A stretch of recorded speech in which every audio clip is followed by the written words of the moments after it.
Hi, this is James Gainey with Meet the Artist. Today we're here with Miss Cathy Stearns, and I'm going to let her introduce herself.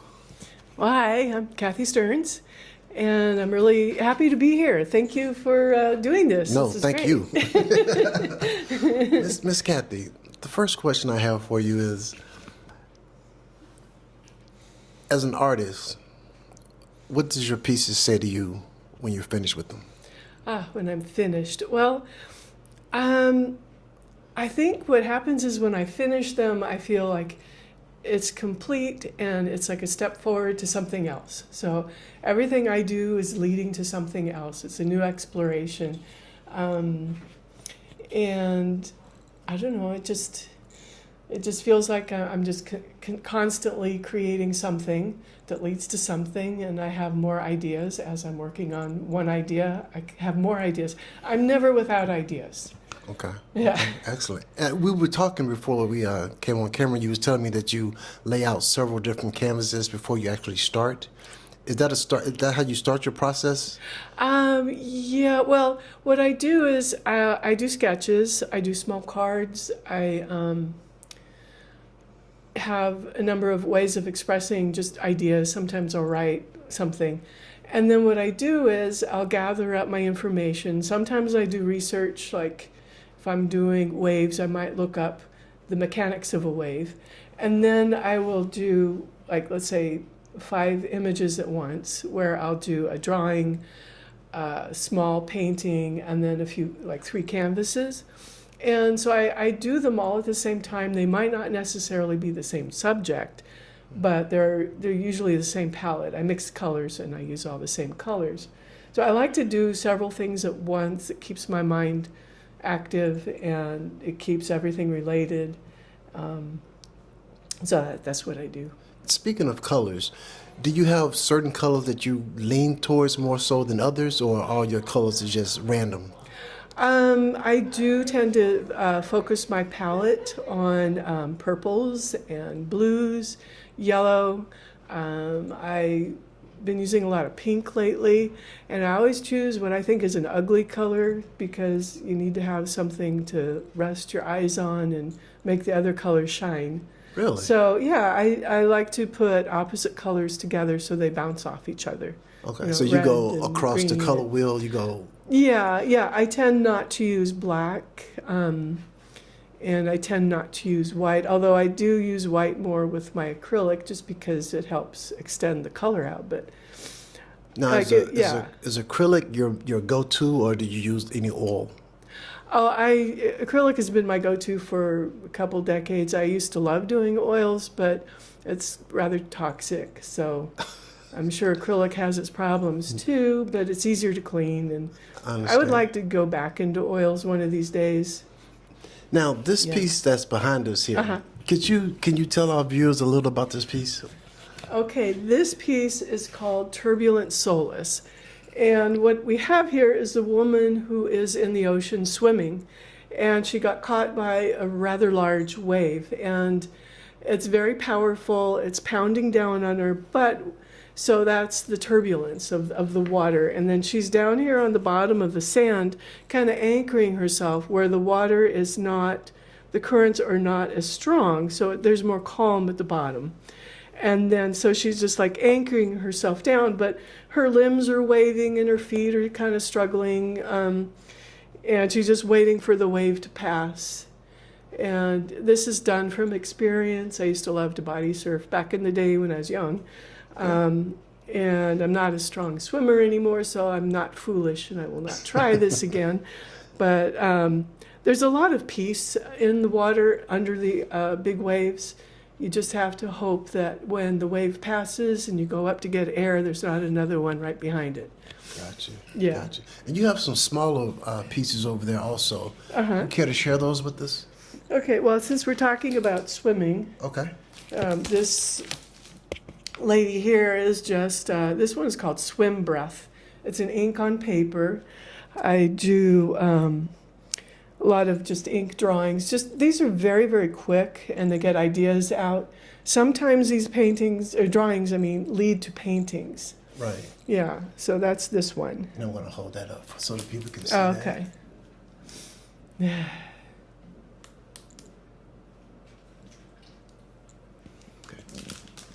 and your next one? Okay.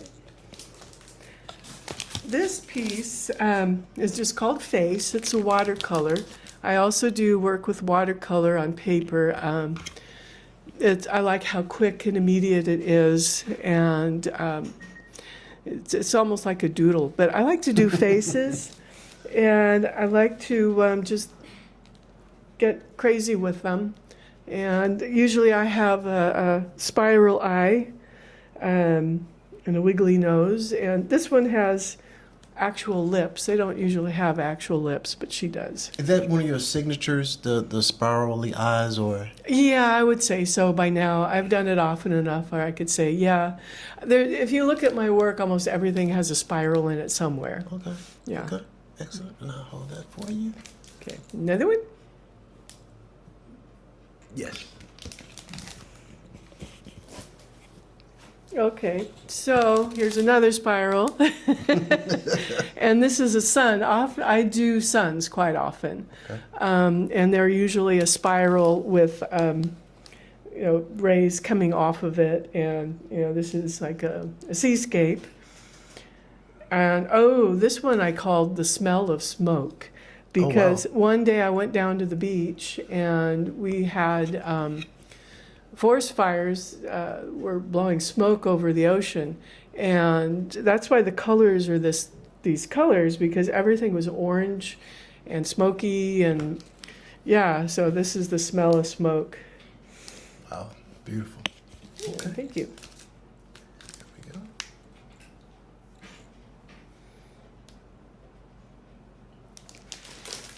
All right. Now, what does the young Miss Cathy? What did the young Miss Cathy want to become when you started out your journey? Oh, okay. So if we go way back, I wanted to be a dancer. Okay. So when I was a little girl, I started taking ballet when I was like 4, and I kept on going and going. And I told my mom I want to be a dancer. She says, "No, you don't." So I said, okay, but during that time I was still always painting and drawing. I would constantly draw. My aunt used to worry about me. She said to my mom, she needs to get outside and play. And my mom says, oh, she's fine. So by the time it came to go to college, I decided, okay, well, I want to be into painting. And at the time I was still taking dance classes, and I really loved modern dance. And I decided, well, maybe I could be a dance minor and a painting major, but they wouldn't let me do that at the school I was going to. It'd have to be a dance major and painting minor. So I thought, okay, painting it is. Then I transferred to Cal Arts and decided, okay, I'm going here to do animation, because that combines painting and dance. So that's why I got into animation. And then I had the thought, well, I could work in animation. I did not like it. I had a job for a studio, private, small studio, and I just got so frustrated that they wanted me to do things exactly the way they wanted to do it, and it wasn't me. So I thought, okay, I'm just going to do art. Okay. Yeah. So I always wanted to do art. So the animation was short-lived? Well, yes, as far as like actual work goes. And when this was a long time ago, and doing animation on your own was cost prohibitive. It was just so expensive to do it. So my active role in animation is to be, to enjoy watching and listening and learning as much as I can. I still love animation. Not just, I love cartoons too, but, but also more experimental visual music animation. So it's, and then you might see on my Instagram page, every once in a while I'll put a little animated doodle out. So I do it now just as for fun. Okay. It's like a sketch, a moving sketch. A moving sketch. Yes. Gotcha. Is there a constant theme in your drawing, in your paintings, or all of them have their own story to tell? The constant theme, I would say, is an expression of movement, time, and space. I work within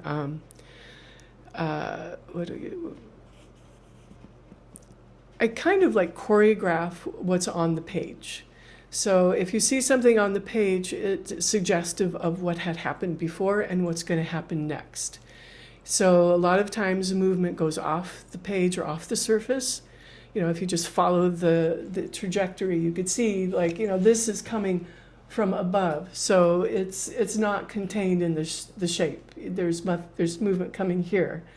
So, you know, there's that. And then I also deal with elements. You'll see a lot of water, sun, wind, and sometimes people moving within the environment, sometimes animals. So I would say that's what my theme is. And sometimes it's just like I have pieces that are just like my mind meanders and I just let the images come as I go. How important is that to just let it come as it comes instead of forcing or trying to pinpoint a certain image? Well, I think there's a balance. Sometimes what I do is I'll have an idea of what the image should start out as, and I will do a quick little, let's say I want a figure in this image. Mm-hmm. So I will do the figure very quickly. So I'll just block in quick things, and then I start building upon what's there. You know, so I see this leg here, and I think, okay, well, the water needs to flow around it. How does the water flow around a body? How does the water flow within the currents? So I just kind of go like a natural progression of what nature suggests, or the body structure. Or That's amazing. yeah. And I see that you don't just have the swirlies in the eyes. You have it in the sole of her, Yeah, the heel it's of her her foot, heel, and right her here in the hand, palm, in the shoulder, and the okay. eye. There you go. Okay. Yeah.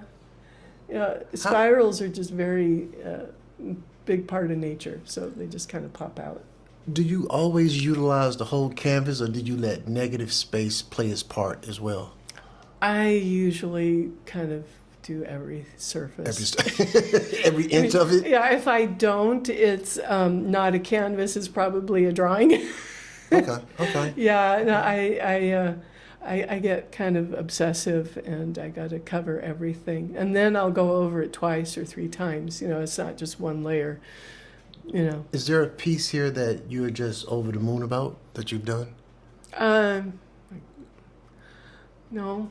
No? There was a little drawing I did that I really loved that I gave away as a donation for a fundraiser for AVA. Okay. I miss it.